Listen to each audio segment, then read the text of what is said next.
আমি এনে আসছিলাম যে আইনারা এনে বলে আইনের কথা শুনলাম যে আইনে বলে বিরাট সলমান কম তে কিভাবে চলুন যাচ্ছি মানে পোলাপন কয়জন? পাঁচজন। তারা কি করে?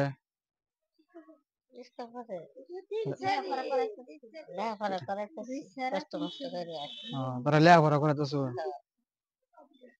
সরকারের কি অনুদান পান না? চাইলেও পান না?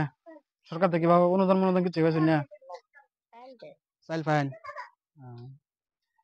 ইতো বলে মানে আমার তোরা থেকে মানে কিছু এখানে দেওয়া যেতেছি আমরা একটু 10 দিয়ে করুন যেন আরো যদি আমার এই ভিডিওটা যে দেখে মানে শেয়ার লাইক দিব তা আমি আর পরবর্তী এরকম বড় করে সহায়তা করতে পারি আরো বড় কিছু দেওয়ার চেষ্টা করবাম আপনারা আমার এই ভিডিওটা সবাই একটু ফলো করবেন চেষ্টা করবেন লাইক শেয়ার করবেন এই যে আমি এটা দেখলাম হ্যাঁ ইদের লাগিয়া ঠিক আছে তাহলে যাই হ্যাঁ